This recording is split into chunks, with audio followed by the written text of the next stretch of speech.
आज की डेट में एक्शन फिल्म्स को लेकर वाईआरएफ का डाउनफॉल बहुत गंदा चल रहा है। जब से इन्होंने अपने कैरेक्टर्स को इंटरकनेक्टेड स्टोरी लाइन या कहूँ एक वर्ल्ड के अंदर फिक्स किया है, जिसका नाम इन्होंने स्पाई यूनिवर्स रखा है, इनकी फिल्म्स में सब हो चुका है। सलमान शाहरुख साथ में आ चुके हैं, साउथ के सुपरस्टार विलन बन चुके हैं, टाइगर श्रॉफ ने अच्छी एक्टिंग तक कर ली, लेकिन अब कहानी का कुछ अता पता नहीं है। और एक्शन के नाम पे भी इनके विजुअल्स बहुत अनरियलिस्टिक हो गए। अब हुआ क्या था कि इनकी दो फिल्में अच्छी चल रही थी, वॉर और पठान, और दोनों की सक्सेस का कारण एक्शन तो था नहीं। इट्स बिकॉज क्योंकि ऋतिक का कमबैक हो रहा था, वो भी टाइगर एज अ विलन। तो वहीं दूसरी तरफ लोगों की स्पेकुलेशन सच होने वाली थी कि सलमान खान का कैमियो है पठान में। There is not a single action scene in both films जो कि किसी के लिए मेमोरेबल रहा हो। It was just about Hindi Spanish lyrics, good looking cast and याद आया, मेरे रिलीजियस सेंटिमेंट्स को भी हट किया गया था।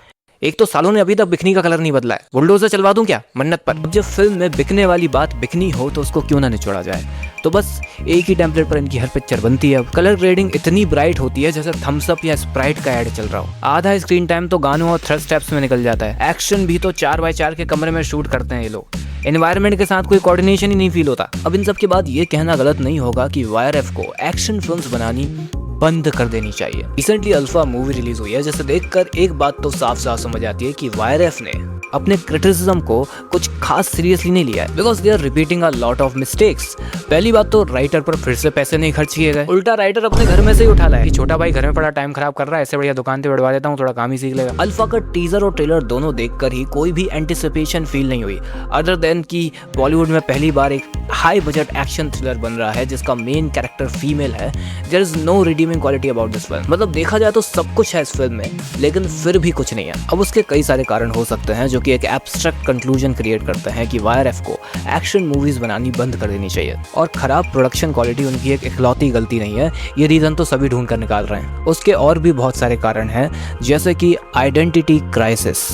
देखो, वाईआरएफ को हॉलीवुड बनना है, लेकिन उसके बाद भी उनसे बॉलीवुड नहीं छूट रहा। और क्योंकि दोनों इंडस्ट्रीज की अपनी अपनी क्वालिटीज हैं और वाईआरएफ उन्हें साथ में परोसने की कोशिश करता है, तो वो बहुत ही भद्दा लगता है। मूवी की जो विजुअल टोन है वो बहुत हॉलीवुड होती है, तो वहीं उसको दिखाने की जो वाइब होती है वो बहुत देसी होती है। समझाने के लिए पहले मैं तुम्हें एक अच्छा एग्जाम्पल देता हूँ। धुरंधर में अक्षय खन्ना का कैरेक्टर देखो। अब क्योंकि उस कैरेक्टर को एक देसी मानसिकता से लिखा गया है, उसके डायलॉग्स, उसका अंदाज एक प्रॉपर इंडियन विलन की तरह फील होता है। तो जब ये नाचता है या किसी को मारने काटने की धमकी देता है एक देसी स्टाइल में, तो वो बहुत कन्विंसिंग लगता है। तो वहीं वॉर 2 में जो विलन है, जैसे जूनियर एनटीआर ने प्ले किया था, उसकी इंस्पिरेशन इंडियन नहीं है। उसका ओरिजिन डार्क नाइट के जोकर से, या स्काईफॉल के राहुल सेल्वा से, या मिशन इम्पॉसिबल के सोलोमन लेन से लिया गया है। एज अ विलन जिनका मोटिव है एनार्की, रेडिकल एंटी स्टेट या एंटी एस्टेब्लिशमेंट जैसे आइडियाज को स्प्रेड करना। तो सोच के देखो कि अगर इस तरह का कैरेक्टर नाचने लगे, वो भी हिंदी पॉप म्यूजिक पर, कि ये झूमे जो पठान है जनाबे आली मजे ही मजे, तो तुम्हें एज अ ऑडियंस ये अजीब नहीं लगेगा? अब जरा अल्फा मूवी को देखो। कभी फिल्म बैलेरिना बनने की कोशिश कर रही है, कभी टॉम रेडर, कहीं कहीं पर वो एटॉमिक ब्लॉन्ड बन जाती है, तो कहीं कहीं पर वो ब्लैक विडो, जिसमें कोई इशू नहीं है। इस दुनिया में कोई भी आइडिया ओरिजिनल नहीं होता। लेकिन इन सब के बाद जब बॉबी देओल हरियाणवी एक्सेंट में बात करता है, कैरेक्टर्स को सीता या जानकी जैसे नाम दिए जाते हैं, और डायलॉग जैसे कि इस बार लंका सीता जलाएगी बहुत चीजी और क्रिंज लगते हैं, because it's not matching the tone that you are trying to create. देखो, I don't care if you are trying to be Hollywood, but then please don't force it into Bollywood. हाँ, तुम film का actual emotional essence Bollywood की तरह रख सकते हो। For example kill movie को देखो, सो इट वर्कड वेल। उसकी एक्शन कोरियोग्राफी हॉलीवुड से ओरिजिनेटेड थी, उससे इंस्पायर्ड थी, जिस वजह से उन्होंने उसमें बॉलीवुड फोर्स करने की कोशिश नहीं करी, सिर्फ इमोशनल एंगल को ही एक इंडियन मूवी की तरह ऐड ऑन होने दिया। तो वहीं दूसरा इशू है कि वाईआरएफ की एक्शन मूवी में कोई थीम ही नहीं होता। लाइक चलो, मैंने देख लिए बड़े बड़े aeroplane, jet packs, stunts, boom बड़ाम, मान लिया कि तुमने बहुत पैसे खर्च किए हैं, लेकिन इन सब के अलावा तुम्हारी कहानी में ऐसा क्या है जिससे कि मैं कुछ सीख पा रहा हूँ, कुछ सवाल कर पा रहा हूँ, या कोई कंक्लूजन निकाल पा रहा हूँ। बेसिकली एक ऐसा आइडिया जो कि यूनिवर्सल है, जो कि बहुत ह्यूमनली एक्सेप्टेबल है। हर फिल्म का एक थीम होता है। लॉर्ड ऑफ द रिंग्स का थीम था corruption of power, the dark night का था ऑर्डर वर्सेस केओस, धुरंधर का थीम था अब की बार मोदी सरकार सॉरी, मजाक कर रहा हूँ। धुरंधर का थीम था sacrifice of self for a greater responsibility, जो कि मूवी तुम्हें बकायदा फोर्थ वॉल ब्रेक करके खुद बताती है। बट वाईआरएफ की एक्शन मूवी में कोई थीम होता ही नहीं है। हाँ, एक मैसेज जरूर होता है कि पाकिस्तान हमारे चाचा का लड़का है, पाकिस्तान से प्यार करना चाहिए, पाकिस्तान को घीली पुच्छी, but that's not a universally acceptable idea bro.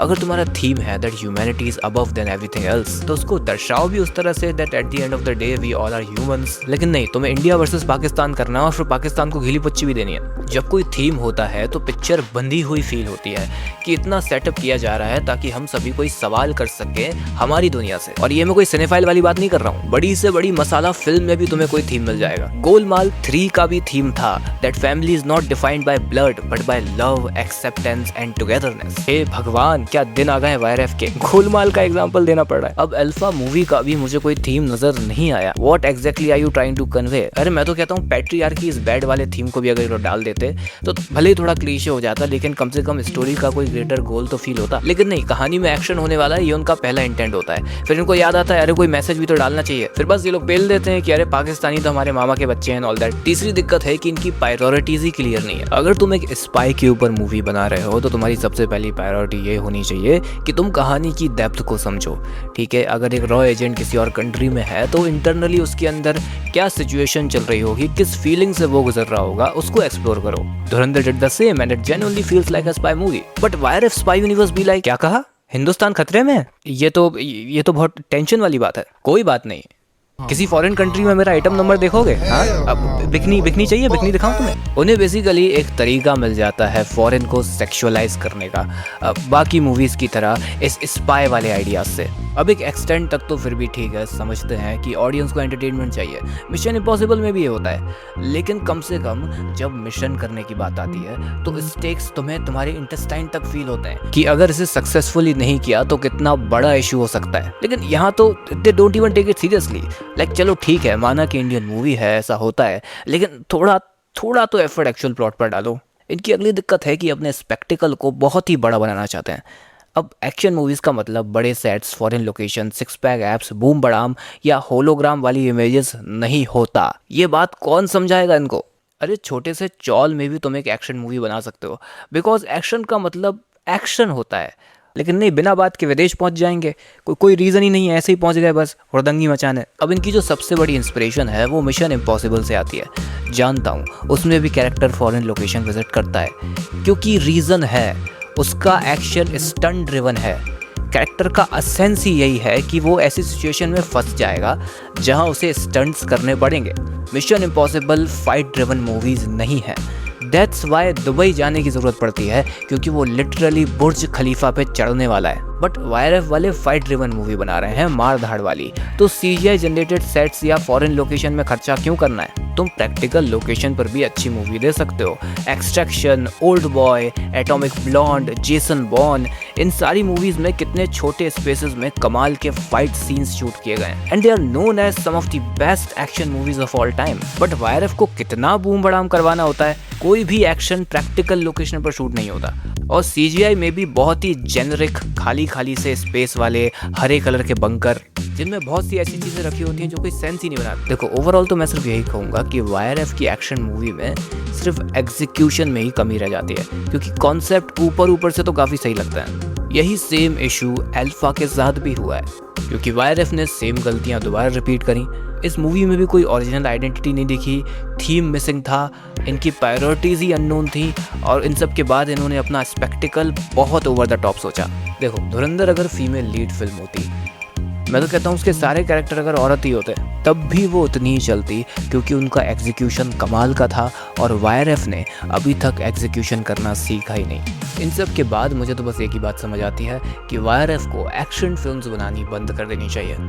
उन्हें वापस अपने क्लासिक रोमांस जॉनरा पे काम करना चाहिए। Saiyaara was a YRF movie and it worked pretty good for them, because why not? मछली जल की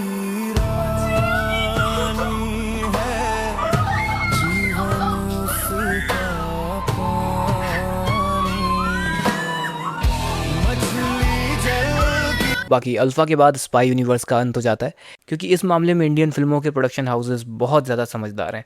इतनी बड़ी जिल्लत के बाद वो लोग दोबारा धूमड़ मस्ती नहीं करेंगे। बाकी इस इन्फॉर्मेशन से किसी को क्या ही फ़र्क पड़ता है, मतलब मैं ये तुम लोगों को क्यों बता रहा हूँ, क्योंकि बात बस इतनी सी है कि सबके पास काम है, सिर्फ तुम्हारे और मेरे पास काम नहीं है। सो इसलिए काम ढूंढो, ठीक है? तुम भी कोई काम पकड़ो, मैं भी कोई पकड़ता हूँ। So good bye guys, the alternative cinema will always be here.